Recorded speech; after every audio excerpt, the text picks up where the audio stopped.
Hello everyone, welcome back. Please comment, rate, subscribe, folks. Comment, subscribe, like the videos. Also share the videos. I want to thank everyone that does like, watching, and share my videos. You folks are the absolute best. Listen, folks, there's a link to down below. Has links to all of my social media platforms. Please go down there. Follow me across all my social media platforms and talk to me because I talk back. Also down there as well as links to all of my YouTube pages. Please go down there, subscribe to all my YouTube pages, and turn on your notifications so when I post content, you folks will be in the know. Now, with that said and done and put to the side,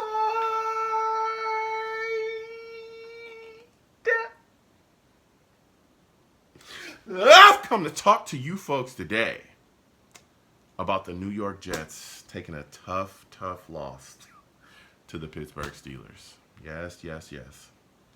The Jets lose to the Steelers 34-32. Okay? It's a tough loss, right?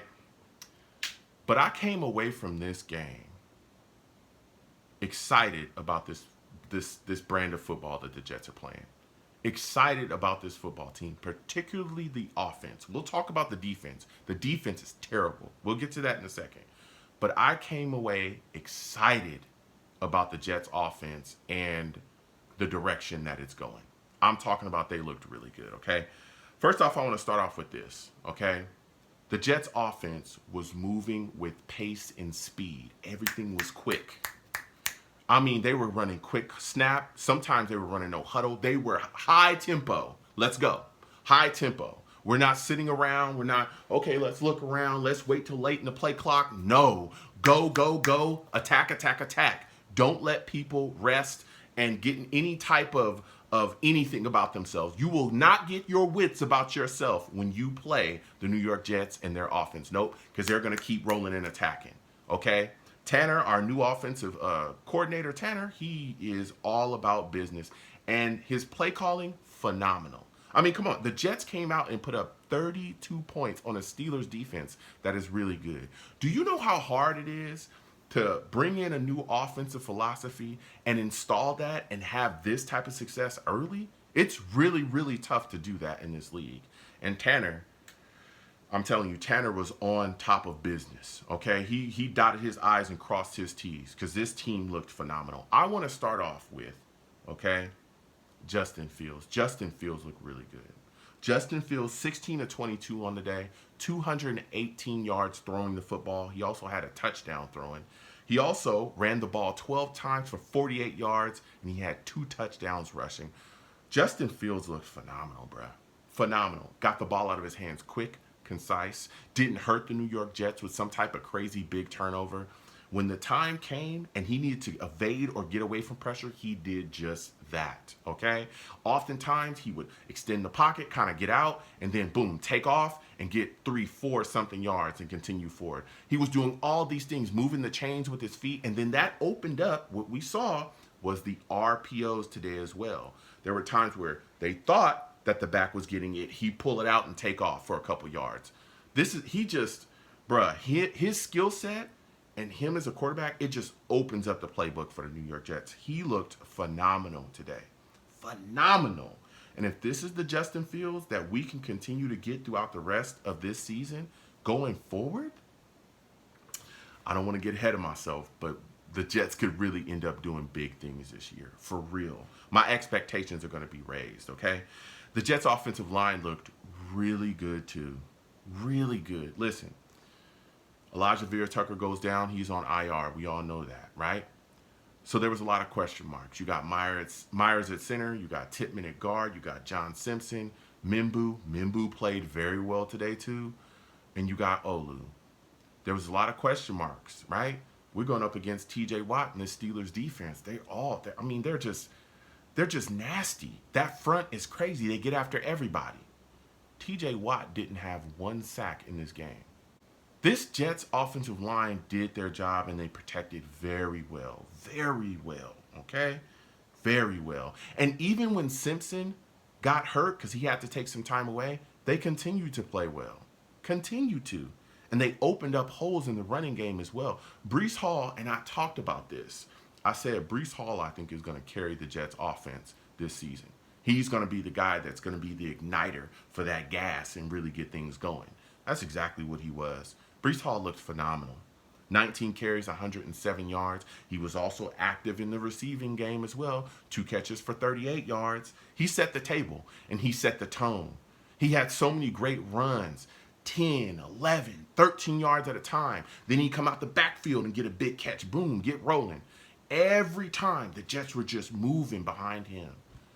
Breece Hall is going to be something else this year. You know who else is going to be something else? Garrett Wilson. 7 catches, 95 yards, and a touchdown. He had a big 33-yard touchdown. What's crazy about all of this is the Jets offense put up 32 points on a Steelers defense that is really good, okay? TJ Watt, Jalen Ramsey, they got players over there that can really get it done. The Jets came out and put up 32 points on them with no legitimate number 2 wide receiver. This is how good they played today. Like, I understand that some Jets fans are upset with the loss. I get that. But I'm looking at the positive here, and I'm saying, wait a minute. This Steelers team is a fringe playoff team or is a playoff team. They're considered that. A lot of people consider them a playoff team. They got Aaron Rodgers. They got some guys. They got a lot of guys on offense. You know, they're moving and shaking. This Jets team came out and put up 32 points on them. 32! I'm telling you, the Jets looked really, really good. This Jets offense looked good, okay? Now, I will say this. There was a penalty right before the half. Mind you, the Jets did not even punt in the first half. That's how well they were rolling offensively. There was a penalty. Justin Fields was running out of bounds. Patrick Ramsey came up and cracked him, and the Jets offensive lineman got right in his face. I think the guy that got called for the penalty was John Simpson. There was like a little skirmish. The game got really chippy as well. And that penalty took the Jets out of potential field goal range. And that hurt us down the line, right? The Jets also went for 2 twice and didn't get either one of those. That hurt us too. So it's rough. It's rough. But, man, the Jets offense looked great. The Jets defense, trash. Jets defense is trash. Now, I will tell you this. Will McDonald looked good. He had some sacks in the game. Sauce, I thought, looked solid. But there were so many guys from this Steelers football team running around in the Jets coverage wide open. There were so many blown coverages. It was crazy. It was crazy. DK Metcalf running around wide open in coverage just by himself. Nobody knows what's going on. He's making catches, getting big gains. Calvin Austin, often running around by himself. Yo, Brandon Stevens, the Jets' new corner that they brought in to replace DJ Reed, he is dumpster juice. That man is trash. And I told everyone that I questioned that signing because he was bad when he was with the Ravens. He never gets his head around and looks for the ball, and that's exactly what we saw today. He was getting cooked by everybody. Mainly Calvin Austin, dusting him. He even got a pass interference call that helped the Steelers continue their drive going forward. I mean, it was ridiculous. It was ridiculous. He had a chance to get an interception. He was all alone by himself, fell down and dropped it. Like, yo, Brandon Stevens is trash. That man is straight trash. Cheeks, buns, caca. He is bad. He is really bad. And I hope some way they clean that up. If not, then bring in AZ, that other corner we have, and let him do his thing. Because Brandon Stevens is garbage. He is garbage. And again, the Jets, the blown coverages we saw, there was one near the goal line where Aaron Rodgers drops back and the running back comes out of the backfield wide open. Just nobody covered him. And I think Sherwood was trailing him, but it was so far after the fact. He was just wide open. It was just far too many blown coverages. Far too many blown coverages. Furmuth had a day as well against us. Like, this defense has got to get it together, bro. It's got to get it together, all right? The only other question I have was, like, Sauce played well, but I just want to see Sauce glued to the opposing team's number 1 wide receiver or their best weapon. Let's just do that. He should travel every day, all day. Pack your bags. Make sure you have a suitcase with you. You should be traveling all game long, period, okay? Like, they've got to implement that. He should, the same way that Revis would be glued to the opposing number 1 guy is the same way that Sauce should be glued to the number 1 guy, and call it a day. All right? I want to see that from here on out. That's it. But Sauce did play well today. He did. The Jets defense also stopped the running game, which is crazy. They stopped the Steelers running game. Steelers only had 53 yards total rushing. Okay? Warren, that's their starting running back, he only had 37 yards on the ground. So they were able to shore that up, but couldn't figure out anything in coverage. Jets safeties is questionable too. Cisco, Adams, there's questions back there. Okay? Now, one of the things that kind of momentum shifts that took the game away from the Jets was a big kick return fumble by Gibson. The Steelers just scored. They kicked the ball off. Gibson gets the ball. He starts taking off. He goes to move to his left. Steeler reaches out, strips him easy peasy because the ball was out there. Knows he didn't secure it correctly. They strip, and then they get a touchdown right after that. That's a 14-point swing in a couple seconds. Man.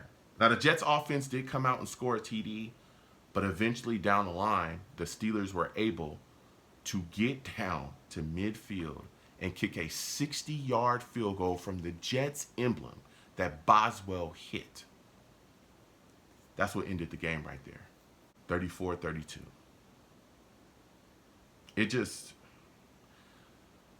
It was a rough loss, but there's a lot of positives to be talked about from this game. But this Jets defense they've got to fix this. Those blown coverages and all that stuff that we saw, the bad stuff that we saw from the defense, and there were some penalties from this defense too that was, like I said, that Stevens pass interference, I almost lost it. Like, it was crazy. And there was another pass interference call that should have and could have been called on him where the Jets actually got a stop. He literally just grabbed the wide receiver's hands. And they just didn't call it because they just let him play on that one. But it was like, bro, you are so bad. But I tell you what, this Jets offense looks like the real deal. And that's exciting. That's very, very exciting to see. So comment down below. Let me know what you folks think. How do you folks feel about Justin Fields and what you saw from him? What are your thoughts about Breece Hall and the Jets offense? What are your thoughts about the production that you saw from Garrett Wilson? How do you feel about the Jets defense? What are your thoughts about Brandon Stevens? How do you feel about Sauce and his coverage today? And what are your thoughts about Will McDonald showing up and showing out? Give me your thoughts. All right. I want to hear from you folks. You folks have a good one. Peace.